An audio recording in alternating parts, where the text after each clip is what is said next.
Podcast Agora é a Hora. Um oferecimento Clínica Personal Físio e Fitofórmula. Há mais de 15 anos de excelência em fórmulas chinesas. Fitofórmula, sua opção confiável. Bem-vindo, bem-vinda. Mais uma vez comigo aqui no Agora é a Hora, episódio 44. Quero agradecer a sua audiência aqui no meu canal.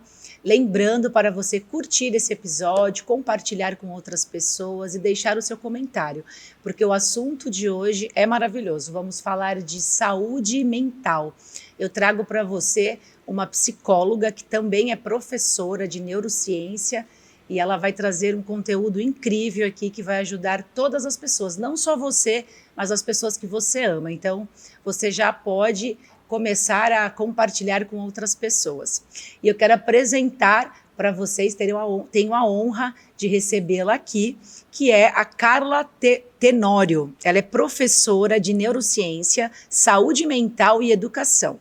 Ela é psicóloga, pós-graduada na área clínica, palestrante, escritora e professora de pós-graduação da Fundação São Paulo PUC Unify.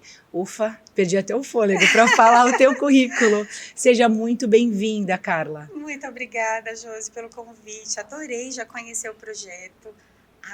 Agora é a hora. hora de a gente falar sobre saúde mental. Cada vez mais é hora de falarmos sobre isso. Sempre, né? E é um assunto que as pessoas, elas precisam, né, ter esse conhecimento, né? E hoje, graças a Deus, a gente, com as redes sociais, com os podcasts, né, isso está vindo muito à tona. Mas assim, na minha época, na sua época, a gente não tinha noção de nada disso, né? E hoje, com esse conhecimento, a gente começa a entender por que as pessoas adoecem tanto emocionalmente, né? Sim, e quanto mais falamos sobre isso, mais conscientização a gente propõe e as pessoas captam essa mensagem e utilizam essa informação para o seu autoconhecimento, refinamento, para o resgate de cuidado pessoal, para a promoção de saúde. Então, eu acho que o nosso trabalho é um trabalho educativo. Sim, educativo. O profissional de saúde ele é cada vez mais didático, pedagógico, porque é assim que a gente entende que a gente promove saúde, a partir da fala, da conscientização, das aulas, do que a gente escreve, do que a gente traz. E eu sou apaixonada pela minha profissão, então ser convidada por você para falar sobre aquilo que eu amo me honra muito. Então, muito obrigada mesmo. Obrigada eu. Carla, eu vejo a saúde mental como um assunto que ela deveria ser já inserida como disciplina na escola, já em toda a fase do desenvolvimento, porque as pessoas elas não se conhecem, né? Elas vivem num piloto automático. Então, elas tomam atitudes dentro de comportamentos automáticos que elas nem sabem por quê. Não estão sendo felizes, estão buscando felicidade no externo, porque elas não se conhecem, até que chega uma fase da vida que elas entram num momento de conflito interno, né, de questionamento. Quem eu sou? Né? Qual que é o meu propósito aqui? Será que eu vim... A vida é isso? É acordar, escovar os dentes, ir para o trabalho, voltar, transar, comprar, comer, dormir e repetir esse ciclo diariamente, né? E o externo cobra muitas coisas da gente, a sociedade, né? Então, quando vai casar? Aí tem um filho, mas e o filho? Aí vem o filho. Mas e o segundo filho? Né? Então, assim, nós somos muito cobrados e eu vejo que as pessoas que não têm um autoconhecimento e não recebem essas informações, elas acabam vivendo em manada. Elas seguem o fluxo. E é óbvio que vai chegar um momento da vida que você vai se questionar. Geralmente depois dos 40 anos, né? Dos 35, 40 anos. Então, eu vejo isso como uma importância muito grande. Eu tenho esperança que as escolas comecem a colocar psicólogos para dar aulas sobre saúde mental para as crianças. E você é criadora do projeto 4 Pilares de Autocuidado, Grandes Conquistas. Né? E eu acho que autoconhecimento também é autocuidado. Muito, né? Tem tudo a ver o que você está dizendo. Fala pra gente sobre isso. Falo com o maior prazer, porque veja, quando a gente pensa na palavra autocuidado, no senso comum vem a ideia do skincare, de cuidar-se esteticamente. Da estética. É sobre isso também, mas não somente, é muito mais profundo, há muito mais conteúdo por trás da palavra autocuidado. E me chamou a atenção quando eu comecei a estudar sobre o tema, especialmente a partir de uma diretriz da Organização Mundial de Saúde, que trouxe para a gente a seguinte informação alarmante. A gente terá uma defasagem de profissionais de saúde no mundo, a nível global, é uma diretriz global, de milhões de profissionais de saúde até 2030. Cerca de 18 milhões. É muito profissional de saúde faltando para a quantidade de pessoas que precisará de cuidados de saúde. Nós somos profissionais de saúde, nós sabemos que a demanda para as nossas áreas só aumenta. Você percebe isso na sua também, né? E aí, essa diretriz, ela veio depois do período pandêmico para cá, trazendo, buscando essa proposta de conscientizar a população globalmente mesmo, e especialmente em países emergentes e em desenvolvimento, conscientizar a população de que ela precisa se conhecer e retomar o cuidado de si. Então vem daí a ideia desse projeto de autocuidado. E o que é você retomar o cuidado de si? Passa pelo autoconhecimento que você disse, eu preciso escutar o meu corpo. Para isso eu preciso conhecê-lo, eu preciso saber de onde vim, onde eu estou. Eu preciso saber o que o meu corpo comunica todos os dias comigo, fisiologicamente, biologicamente, sentimentalmente. E aí, o autocuidado é primeiro se ouvir, se conhecer, e a partir daí estabelecer um conjunto de comportamentos, Josi, para que você se mantenha com saúde. Na grande maioria das vezes, é você a dona da saúde que você vai ter. Você é a detentora do poder de promover saúde para você. E a busca pelo profissional de saúde se dará numa situação mais de diagnóstico. Não havendo um diagnóstico propriamente dito, muito você pode fazer por você, a partir da hora que você levanta. Então, ao invés de levar essa vida no automático, que você estava dizendo, para que eu acordo todo dia? Por que eu trabalho? Em busca de quem estou? Por que eu estudo? E tudo mais. Bora prestar atenção. Como você nutre o seu corpo? Você bota esse corpo em movimento ou não?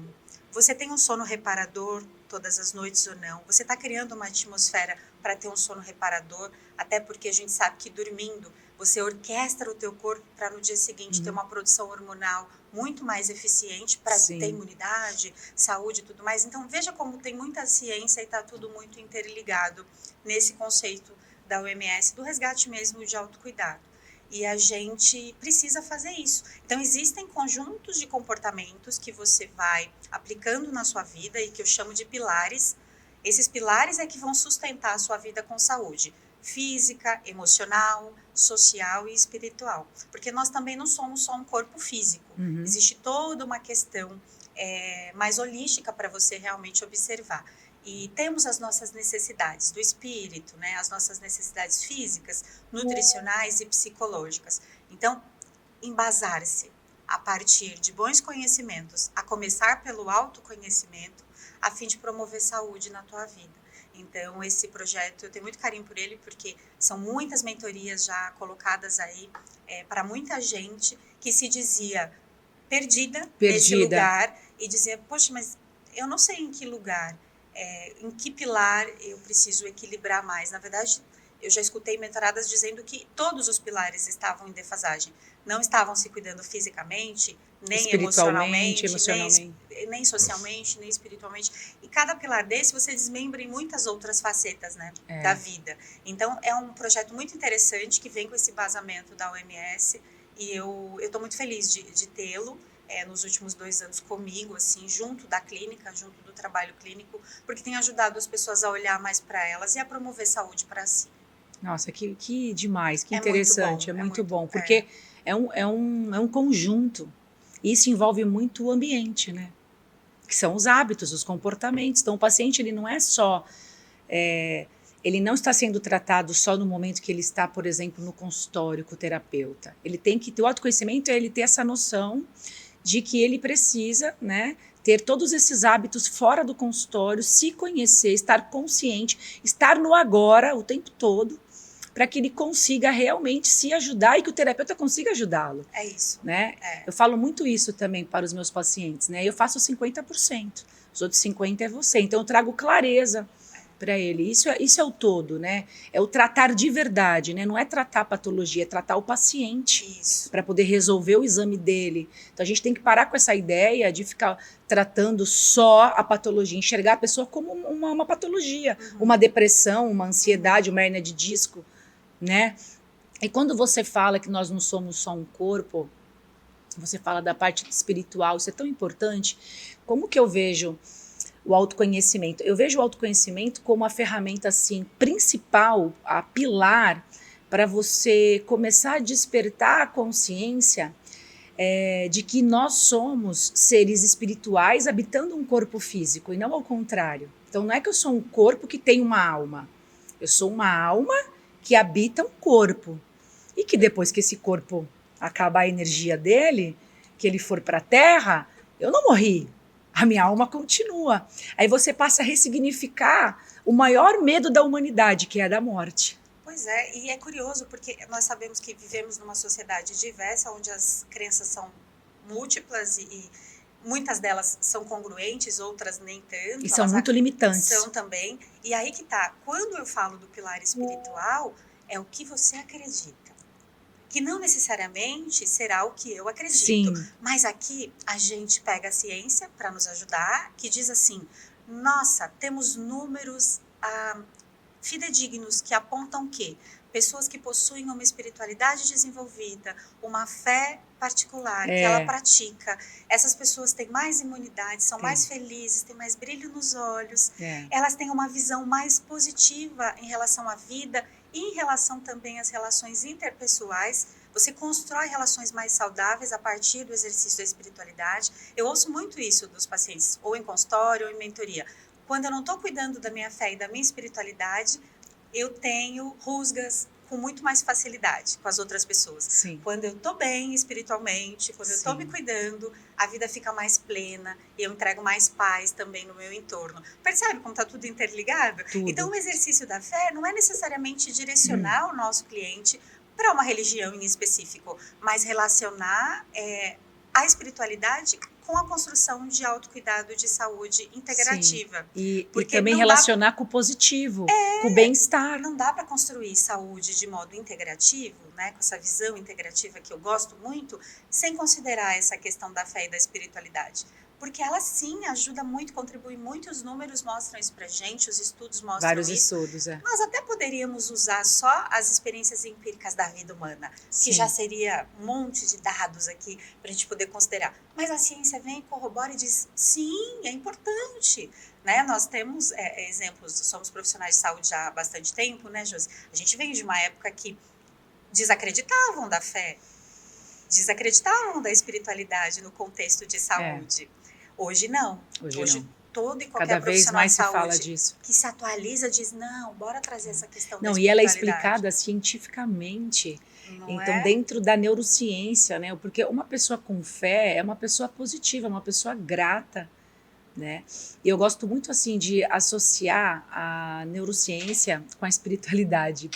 Né? Particularmente, e às vezes eu dou muitos exemplos, assim, para os meus pacientes, independente de religião, né, do que a pessoa acredita, mas, por exemplo, quando a gente fala de um hormônio importante do bem-estar, que é a serotonina, né, ela está muito ligada à presença, né, ao que eu já tenho agora, ao bem-estar do que eu já tenho. Eu vejo isso como gratidão. Então, quando eu agradeço por tudo que eu já tenho, eu estou no agora, não estou no amanhã, ansiosa. Sim. E tô tendo um bem-estar incrível, porque eu tô produzindo serotonina e é um hormônio ligado à imunidade. E quando você fala em gratidão, você está falando em graça, que se liga à oração. Isso. Né? E aí, por mais que as pessoas tenham também a ideia de religião como um lugar que há um formato físico, que você vai lá e recebe uma informação, uma instrução. Não. Religião, do ponto de vista da psicologia analítica, é a ligação que você tem com o sagrado. Religar, né? Então você se liga com esse sagrado que é importante para você. E isso produz saúde, inclusive psicológica. Então, como é que eu não vou incentivar os meus pacientes? Vou, mas dentro da verdade deles. Né? E aí vem os outros pilares para poder equilibrar. Eu costumo dizer que é como um malabares, assim, que você tá com um pratinho. E vai cuidar-se equilibrando. Física, emocional, social e espiritualmente. Isso se liga muito, essa questão da fé, até com o efeito placebo, né? Total. Porque para a pessoa tomar uma medicação que não tem o princípio ativo e ela não sabe que não tem, mas ela está tendo fé. Por quê? É um princípio ativo novo, é um estudo. O novo já faz o quê? Porque a pessoa tem a esperança. E muitos apresentam até os efeitos colaterais da droga. Eu estava lendo vários artigos sobre placebo, né? Para você ver como a questão psicológica e mental, ela é muito importante e ela realmente comanda a nossa vida. Então, a gente precisa usar essa ferramenta, que é a nossa mente, para o nosso bem. Para O que às ao vezes nosso favor. acontece é que a gente vai multiplicando ideias e pensamentos disfuncionais que se tornam verdades Sim. e levam a gente para um caminho que é distante da construção de saúde. Então, temos um corpo tão maravilhoso, tão perfeito do ponto de vista, né, da sua capacidade. Então, vamos usar de forma positiva e identificar também que ela é tão ligeira, a nossa mente, que às vezes ela também é uma armadilha. Sim. Né? Você não pode confiar em tudo que você pensa. É muito legal anotar pensamentos que são disfuncionais e depois perceber se eles realmente corroboram com a verdade. Fazem sentido. Ou se são devaneios que você tem, ou julgamentos. Porque o tempo todo fazemos isso também, e de forma muito rápida e instantânea. Então, se atentar a você, se escutar antes de tudo, né? Você falou sobre a gratidão. Um grande exercício de gratidão é procurar se ouvir. Se ouvir, olhar para o teu entorno, ser grato pelo que você tem, agradecer pelo teu corpo físico, pela capacidade de enxergar, de ouvir, de ver, de degustar um alimento, de estar aqui andando, vindo até aqui. Eu vim encontrar você. Eu vim dirigindo, isso para mim é um privilégio. Isso é treino. É treino. Então, eu venho exercendo a gratidão nesse trajeto, nesse processo, né? Quanto mais a gente treina, melhor a gente fica. Olha, eu fui convidada para falar sobre o que eu amo. Vou ser grata por isso. E assim vai. E aí você vai também construindo essa verdade mental. Sim. Que vai te levando mais para frente, para a construção de uma vida com muito mais qualidade. É que as pessoas, a maioria delas, né, não tem noção disso. Elas estão no automático e só reclamam. E aí elas começam a reclamar de tudo. Eu vejo muito porque eu trabalho com dor. Então, os pacientes, eles chegam para mim já falando que o corpo tá podre, que pode jogar fora, que só vai ser bom agora na próxima vida, que não tem mais jeito, que já se acostumou a viver assim. São pessoas que já estão num processo de transtornos emocionais, porque já vem com dor crônica há muito tempo.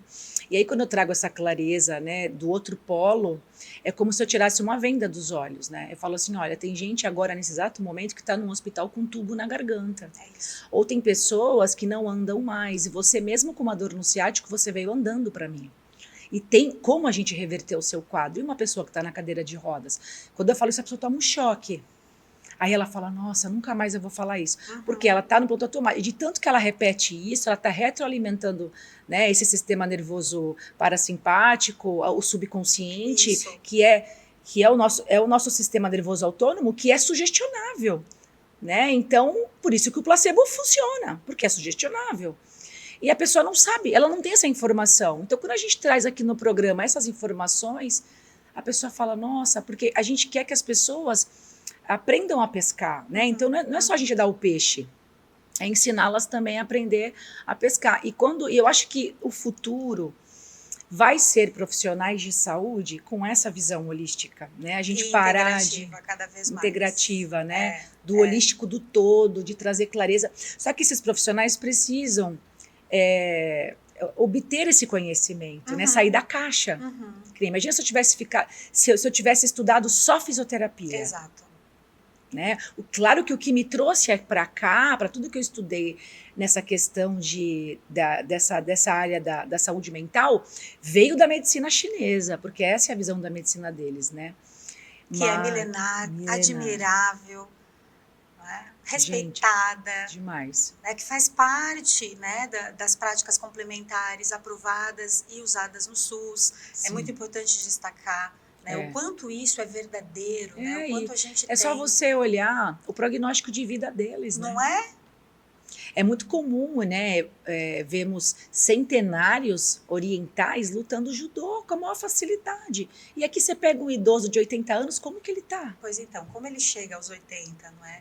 E essa é a preocupação da OMS quando ela diz que a população mundial precisa resgatar o cuidado pessoal. Ela diz, resgate o cuidado de acordo com a cultura local que você vive. Ou seja, a tua história ancestral, a tua cultura, a tua comunidade tem muitos atos curativos dentro dela e você deve resgatar isso. Então, a gente estava falando aqui de um exemplo dos orientais. Sim. Muito. Mas nós, brasileiras, também temos uma cultura riquíssima do ponto de vista também curativo. Então, por exemplo, os chás que nós temos, que as nossas avós nos davam.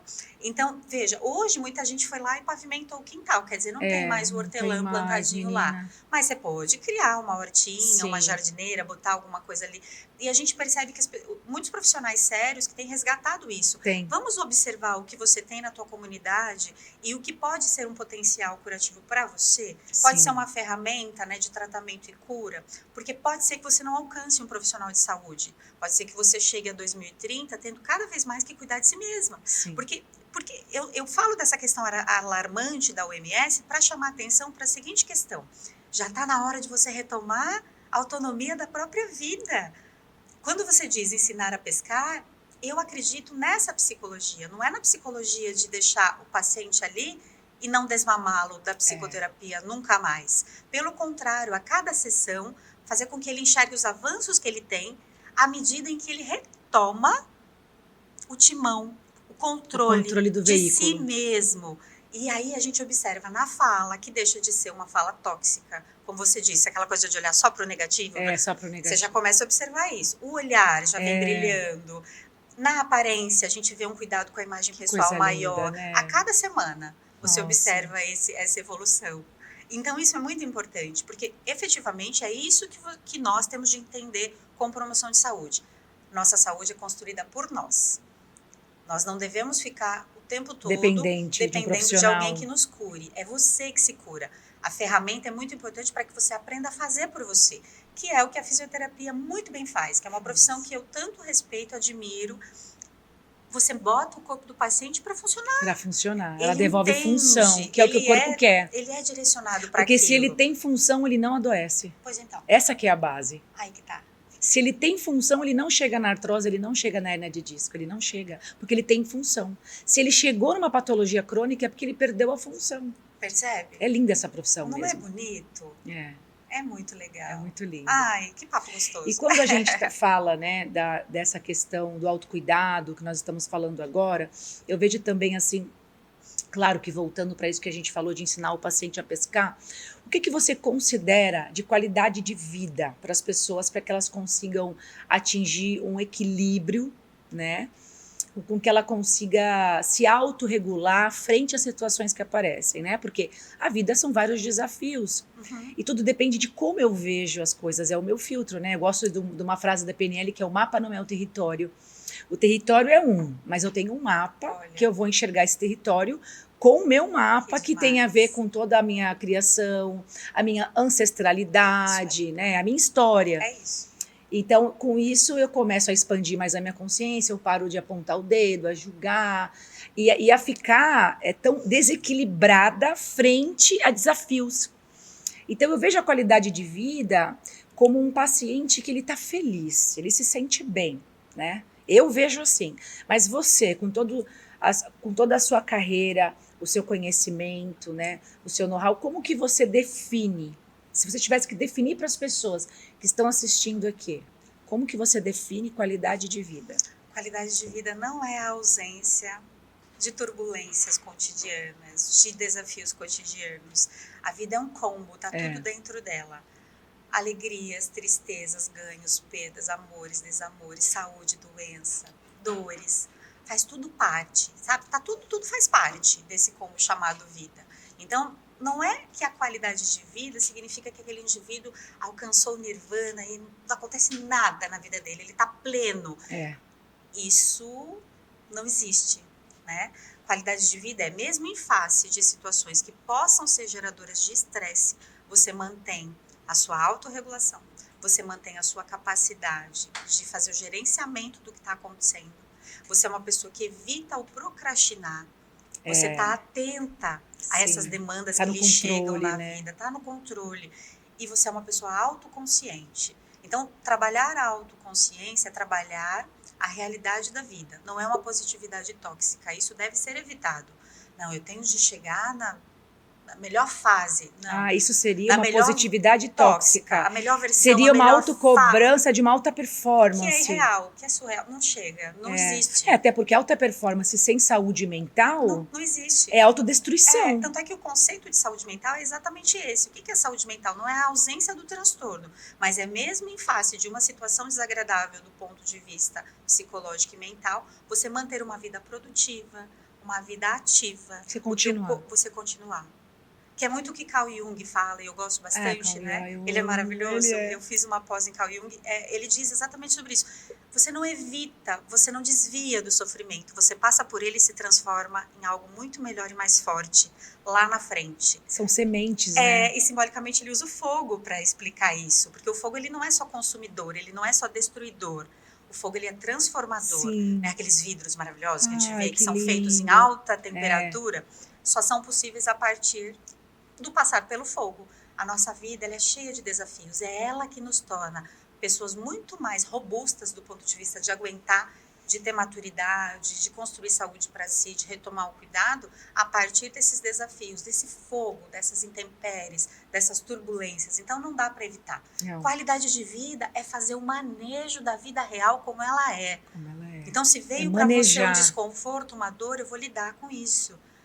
Os atletas usam muito essa... É ser flexível, ser né? flexível. Resiliente. Falo muito sobre isso, a importância de você Eu li trabalhar um a flexibilidade. Da pós-graduação da PUC, que ele era assim, ele atrelava a um estudo, né, que atrelava a qualidade de vida a 2 pilares, o flow e a resiliência. Que né? demais, né? Nossa, eu fiquei assim, e é um artigo que me fez refletir bastante. É muito importante porque a gente observa que o mundo ele muda numa velocidade descomunal. Ao começo do nosso papo falamos das pessoas que vivem no automático e pouco se conhecem. Só vivem cumprindo as metas que a sociedade impõe. Nós não viveremos uma vida tranquila mais. Com o advento da tecnologia, da internet, da velocidade, da inteligência artificial, a vida ela vai numa velocidade digital e constante. Só que a vida humana ela precisa de maturação. Quem é que vai usar ali a bússola? Quem é que vai direcionar? É você. A velocidade lá fora ela é insana, mas o teu ritmo quem imprime é você. Esse é o ponto. Aí você não pode sentir que você está perdendo nada. Se você está se reconectando com a tua essência, você tem de aprender a dizer não, a fazer escolhas, a filtrar o que dá, o que não dá para você absorver. É controle. O ser humano está no controle. E entender que está no controle não é controlar tudo. É muito importante destacar essa dualidade aqui. Você estar no controle da tua vida é entender que a vida também trará essas intempéries que você vai ter de fazer manejo e lidar. Não é dizer que você está no controle no sentido de que imprevistos não me acontecerão. Eles virão, mas você está no controle de decidir aquele que você vai fazer o manejo agora, aquela situação que você não tem como nesse momento resolver, controlar, você vai filtrar, você vai impor um limite para você, para sua própria saúde mental. Eu quero dormir bem no meu travesseiro à noite, Sim. Então eu farei escolhas, não é? Então sim. Essa é entregar a sua vida, mas ao mesmo tempo entender que ela está na sua mão. Eu entendo que a vida muda de forma descomunal e em velocidade constante, mas está na minha mão decidir para onde vou e se vou. Porque pode ser que não vale a pena ir. E tá tudo certo você dizer, não, eu não vou. Não vale a pena. Pela minha saúde mental, não vale a pena. Não vale a pena. E esse limite, você se empoderar disso e dizer... É muito, nossa. É muito. É transformador. É muito importante. Porque isso te ensina até a se posicionar. Muito. A se valorizar, a se amar. É o pilar social, Josi. Porque no pilar social, nós somos seres sociais. Você filtra as relações que você quer manter na tua vida, as que você quer agregar, as que não... As questões profissionais que você quer absorver, as que não, quando vai estudar, quando não vai, quanto tempo vai dedicar ao trabalho por dia, tal, os limites, o período de descanso, a relação com a família, o que você preza, quanto de valor você coloca nisso, como você cuida do teu lar, como você cuida dessa construção de lar, né? Porque é muito mais do que uma casa, né? Para onde você volta depois dessa velocidade toda lá fora? Para onde você volta? Crie uma atmosfera agradável no lar, para esse lugar que você volta. Exatamente. Que é muito mais do que a casa. Sem contar a casa também, sim. né? Que a gente fala sobre a importância das questões de consumo, do minimalismo, que tem tudo a ver com o autocuidado também. É um trabalho, chega a ser filosófico, né? Por que consumo tanto? Preciso disso tudo. Que é o externo. É o externo. Buscar o externo para preencher um vazio. Essa bússola só vai estar ajustada com o autoconhecimento, que é o que a gente está falando aqui. Quando você não se conhece, não há uma bússola interna. O que há, na verdade, são estímulos externos e você só respondendo interferindo, a eles. Então, não é legal. É o externo que está interferindo no interno. E aí você toma... a pessoa, ela tem comportamentos que ela nem quer ter. Que ela nem quer ter. Que são e ela se culpa depois. Se culpa. né? Eu falo disso no meu segundo livro, como lidar com a culpa, né? E vem muito das crenças, e as pessoas não sabem. Eu tenho muito. vários exemplos assim, né? Antes de eu estudar PNL, neurociência, eu tinha muitos conflitos, porque eu não concordava com muitas crenças dos meus pais. E eles falavam que tinha que ser assim, porque eles estavam falando, não, mas é assim que tem que fazer, é assim, é assim, é assim. Eu questionava, mas por que que é assim? Assim, ó, olha só, eu não tinha conhecimento nenhum sobre isso. Quando eu comecei a estudar isso, eu passei a me entender e tirei uma culpa tão grande das minhas costas, porque na crença dela, eu tinha que ter aquele comportamento de ir em tal lugar sempre, conviver com aquelas pessoas, porque é assim e acabou e tem que ser assim. Você gostando ou não, é assim, ponto final. Era uma imposição, né? Era. E eu não queria estar naquele lugar. Eu não queria. Eu era obrigada e eu ia. Quando eu comecei a estudar isso, eu falei, gente, por quanto tempo que eu carreguei isso? E também não é culpa dela, ela traz numa ancestralidade de como a mãe dela passou isso para ela. E isso era o melhor que ela podia oferecer Então, o naquele autoconhecimento momento. ajuda até os pais a educar os filhos, porque olha só, eu não estou replicando isso no meu filho. E olha a probabilidade que eu teria de replicar isso com o meu filho se eu não tivesse ido buscar esse conhecimento. De me conhecer e entender que o que é meu, o que não é meu, eu entrego e falo, obrigada, ela não sabia, ela quis me passar, mas eu deixo com ela. E agora eu crio meu filho da maneira que eu acredito, só que tendo um diálogo com ele. Pronto. Expondo, né, para ele a situação, para que ele consiga também ter o mapa dele e analisar o território. É uma outra personalidade, é um outro indivíduo ali, então esse diálogo ajuda no sentido de ele se sente respeitado enquanto pessoa, enquanto indivíduo, que você dialoga com ele. E cada ser humano processa de uma maneira jeito diferente. Eu li um artigo uma vez que falava assim, que nós só conseguimos processar 126 bits, né, por segundo de informações, de tudo que nos é colocado, que nem agora, nós estamos aqui, microfone, luz, os meninos ali, você, eu tô com esse papel aqui, mas assim, eu só consigo absorver através dos meus sentidos só 126, e trilhões de informações estão sendo jogadas em mim. E eu só consigo absorver esses 126 dentro dos meus 5 sentidos, que vem de um mapa do meu desenvolvimento. Olha que interessante. Então é por isso que muitas vezes a pessoa que não tem esse conhecimento é mais fácil ela julgar.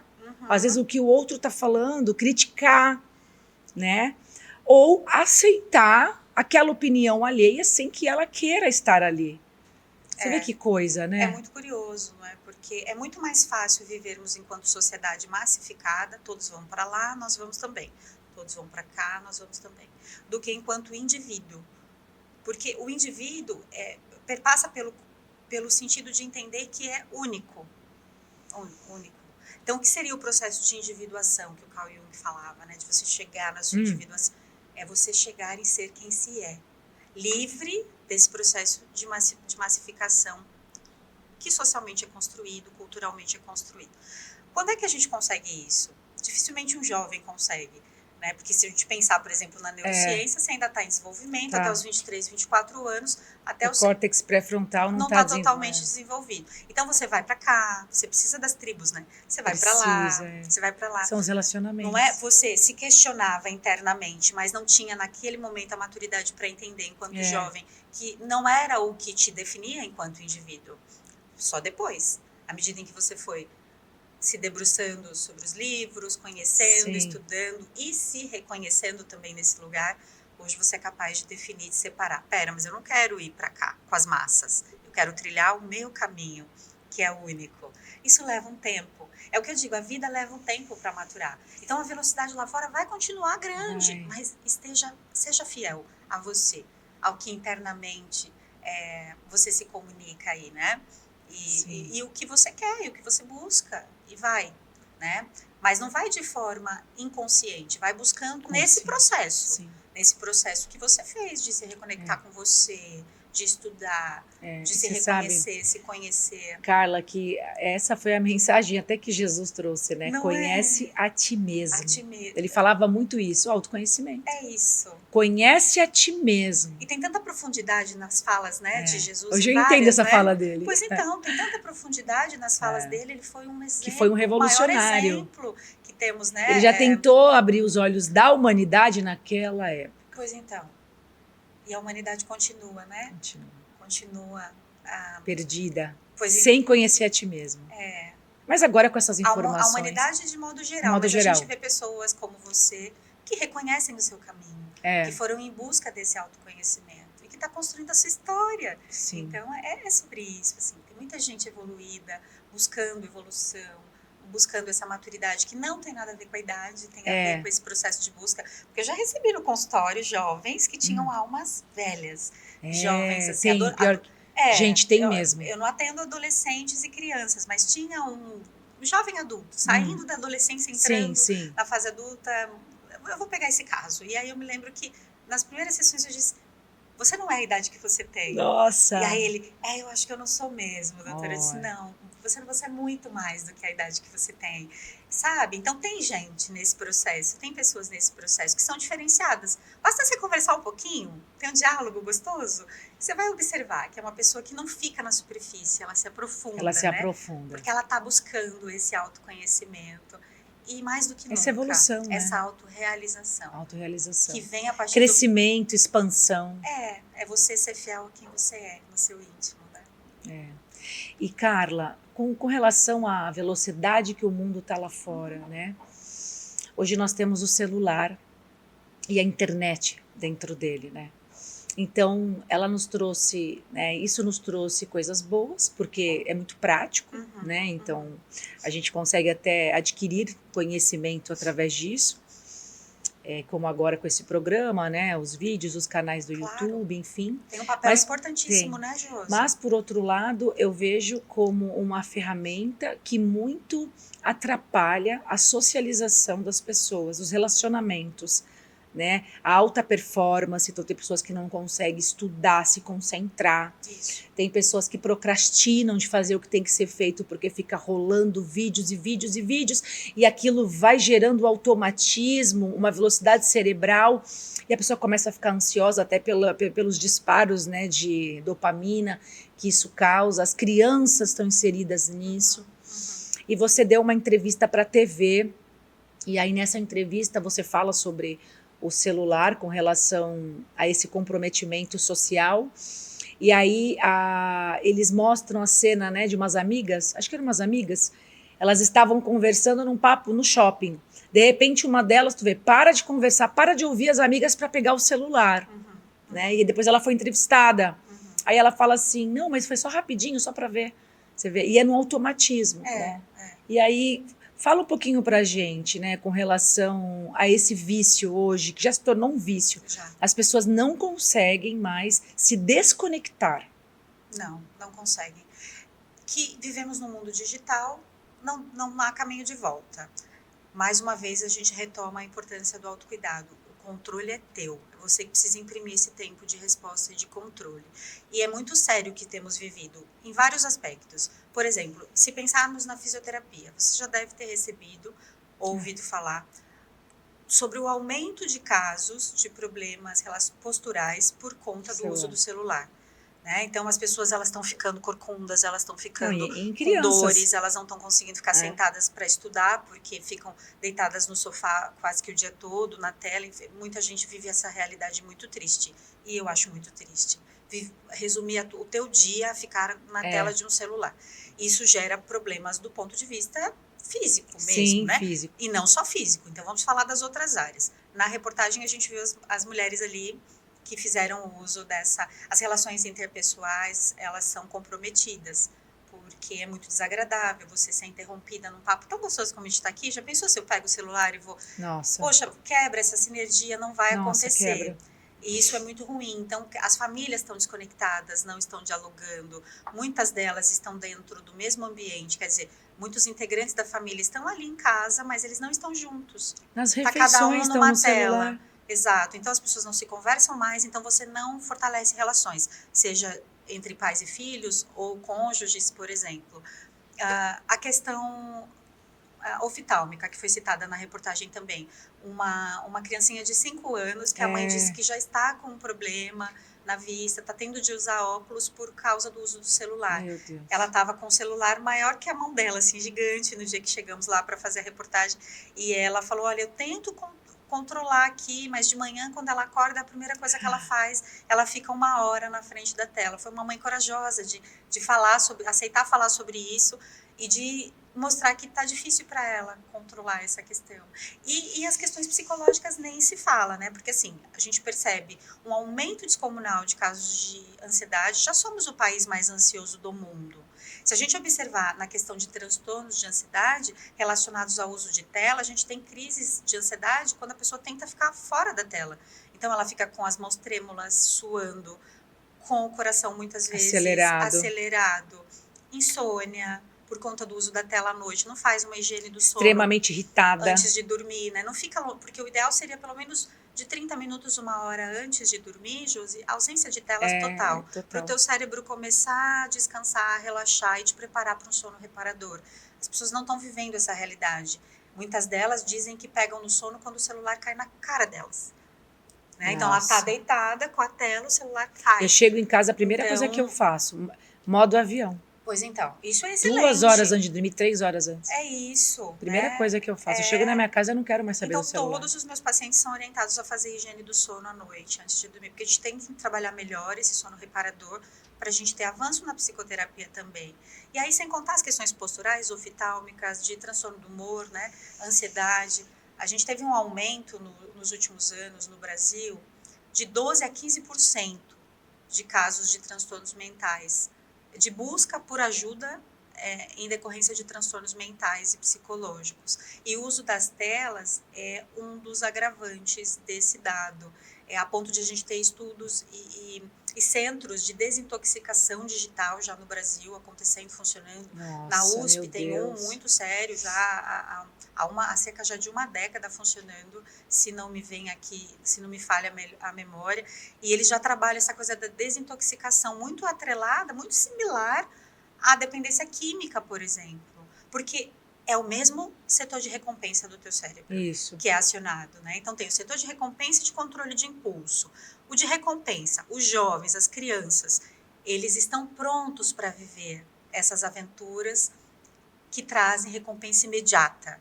A juventude pulsa, é uma pulsão de vida que traz essa necessidade. Sim, é o momento. É o momento. E aí o córtex pré-frontal não está pronto ainda para o controle de impulso. Então, o que acontece?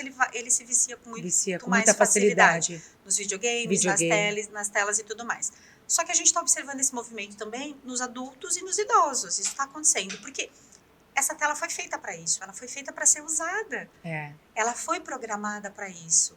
Então, mais uma vez, a bússola é tua. Você que vai imprimir a direção, o tempo e a velocidade do uso da tecnologia e de qualquer outra ferramenta tecnológica. É muito importante retomar isso. E sentir o desconforto. Lembra da história de passar pelo fogo? Sentir o desconforto de ficar sem. Porque no primeiro impulso, você já quer pegar e já quer olhar. Sim. Então, uma dica: sinta o desconforto de ficar sem. Olhe no teu celular, lá nas configurações, quanto tempo você fica por dia conectada. E fala assim, eu vou estabelecer uma meta e vou diminuir esse tempo. Estar consciente, estar no controle. E vai fazendo isso de forma gradual e vivendo aquele desconforto, encontrando uma outra fonte de entretenimento fora das telas, de relacionamento também. Porque muitas pessoas não só se entretêm ou trabalham, para mim é majoritariamente uma ferramenta de trabalho, mas para muita gente é de entretenimento. E para outras pessoas é relacionamento. Relacionamentos reais. Vamos retomar os relacionamentos reais. Busque essas outras formas de viver a tua vida fora da tela para fazer o manejo desse desconforto de ficar sem ela por um tempo e não ir para esse limbo da dependência, que é muito difícil de sair depois. E você vai ter de remediar, e você vai ter de pagar muita terapia, e você vai ver o teu filho precisando, e é óculos, sessões com a doutora Josi para cuidar da coluna. É isso mesmo. Ansioso, sem Vai te dormir, custar muito irritado. caro, vai te custar muito caro. A falta de foco que você falou, de não conseguir estudar, avançar nos teus projetos de vida, É. porque você não consegue mais focar, né? E assim, né, Carla, nós somos seres de hábitos, né? Então, os pacientes procuram a medicina chinesa, muitos assim, para tratar insônia, é a campeã, ansiedade e depressão. Sim.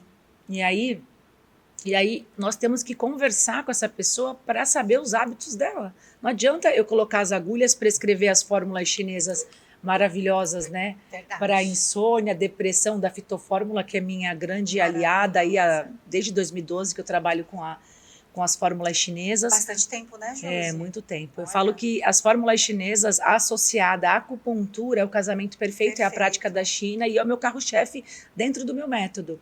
Mas assim, por quê? Porque quando eu faço acupuntura, eu tratei aquela pessoa ali, eu dei aquele equilíbrio energético para ela na sessão, ela vai para casa dela. Sim.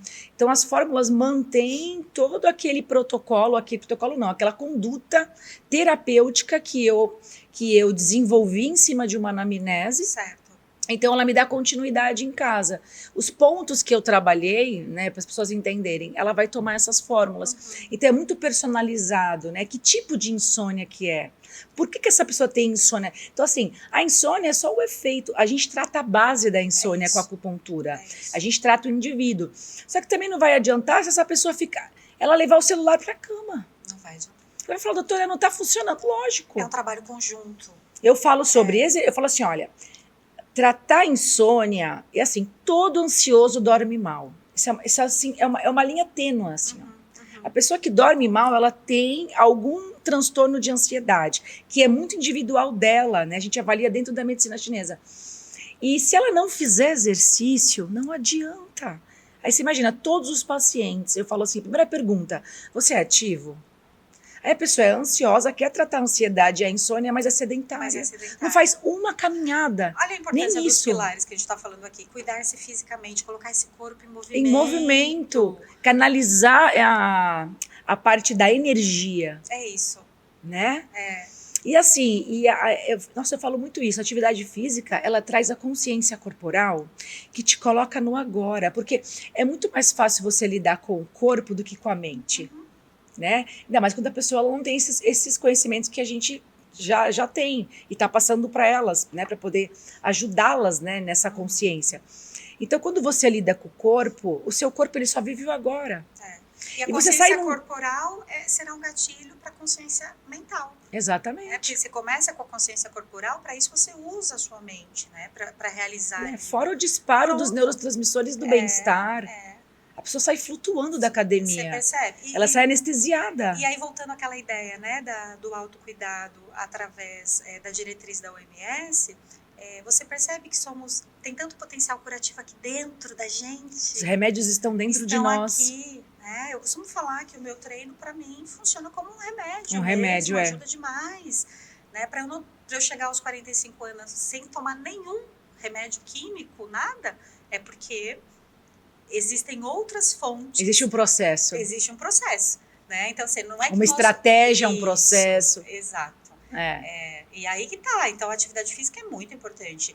E aí, isso que você falou, ele chega para você e você conversa primeiro para saber. Porque adianta você fazer todo esse trabalho protocolar e ele deitar com o celular à cama, né? Ou ter uma tela à noite atrapalhando ali a produção de melatonina e o relaxamento cerebral para que ele possa orquestrar os outros hormônios na vida e no dia seguinte ter uma vida produtiva, para ser capaz de, em face das questões estressantes, fazer o manejo. O sono é o principal remédio, o sono é a base, Você o sono é o percebe que é o básico?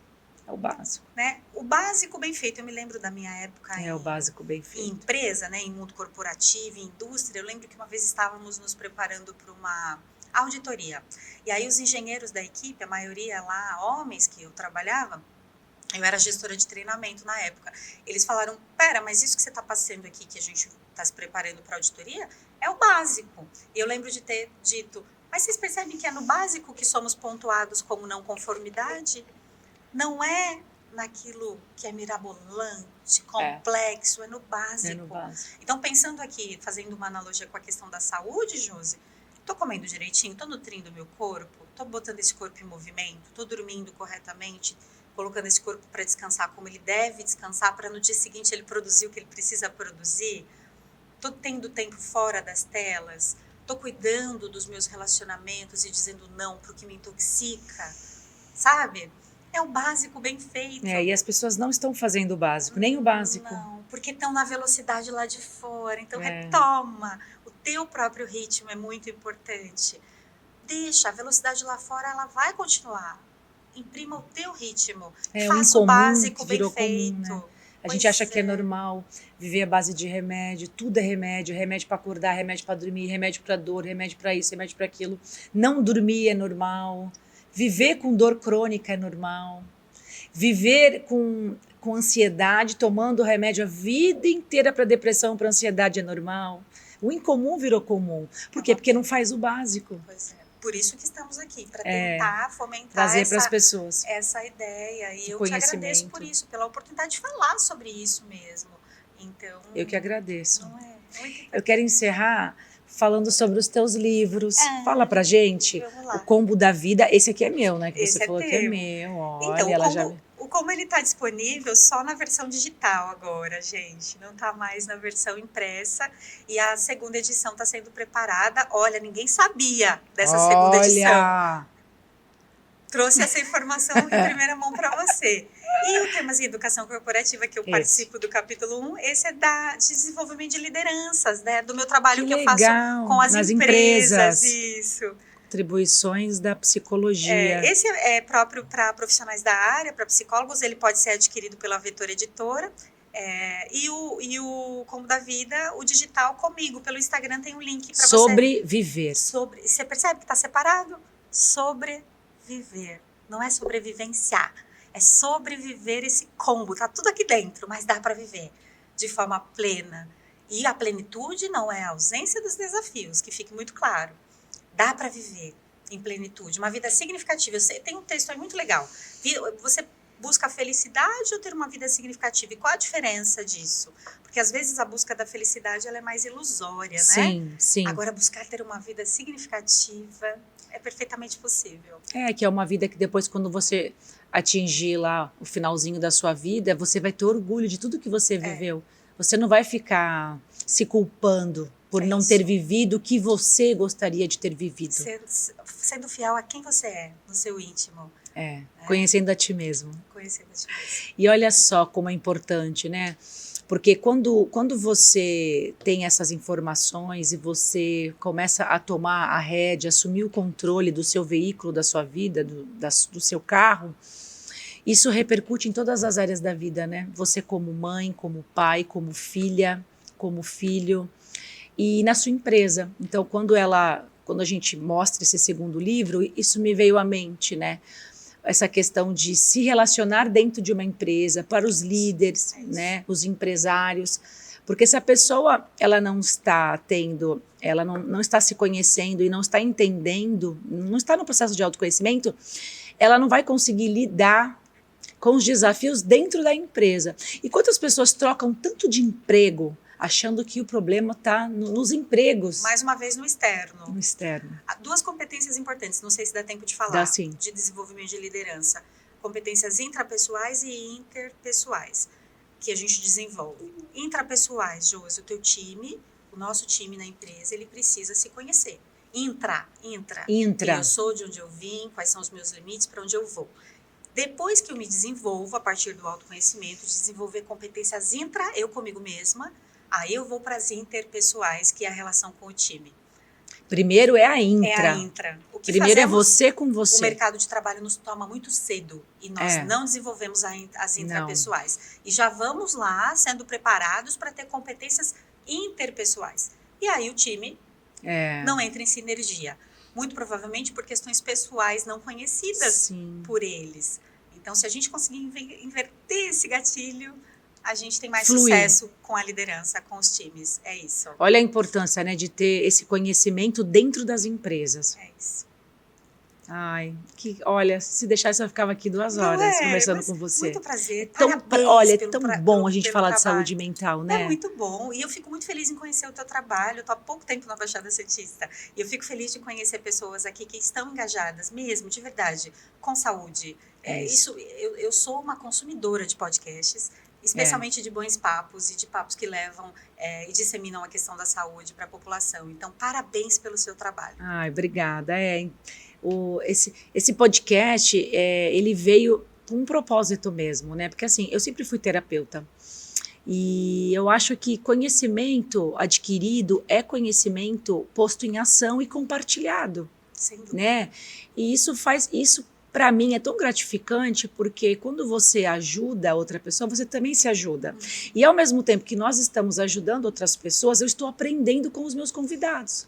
E eu coloco em prática tudo que eu estou aprendendo, todos os meus estudos, e reforço esse meu aprendizado. Que demais. Então tudo é uma troca, porque eu vejo muito assim, o universo é isso. É isso. É o dar e receber. O dar e receber. Então, para mim, não vejo como um trabalho, uma obrigação. Eu vejo como um prazer. E eu fico feliz de receber profissionais de saúde que têm essa visão. Né? Porque eu falo que a união faz a força. E quanto mais pessoas tiverem esses conhecimentos, mais a gente vai... Nós teremos uma humanidade melhor. É o que você falou, não é ter um paciente a vida inteira fazendo terapia. Ele tem que ter alta. Ele tem que dar os passos sozinhos. Ele tem que viver o caminho dele sozinho. A gente não pode prender o paciente, né? Então, é uma visão assim, né? Se eu quero um mundo melhor, eu tenho que ser a mudança.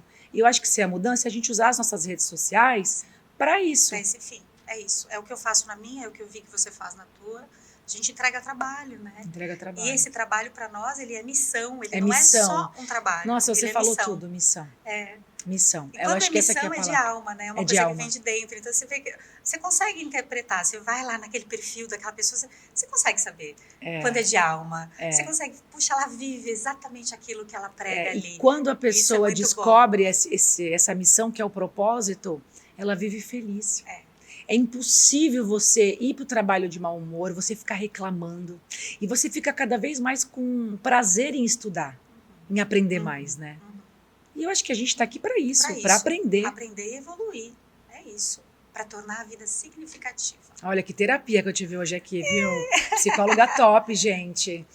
Muito obrigada pela sua audiência. Deixa aqui para mim o seu comentário. Se você está precisando de ajuda, se você está passando por alguma dificuldade, algum transtorno emocional, coloca aqui nos comentários que eu entro em contato com a Carla.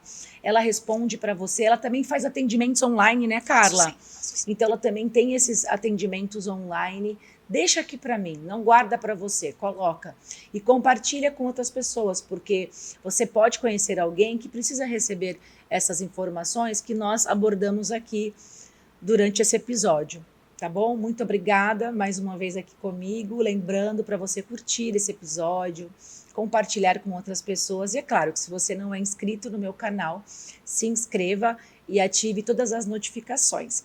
E o último lembrete, nós estamos em todas as plataformas digitais, então você pode nos ouvir do seu carro, da sua casa e do seu treino enquanto você faz o seu exercício. Obrigada e até o próximo episódio.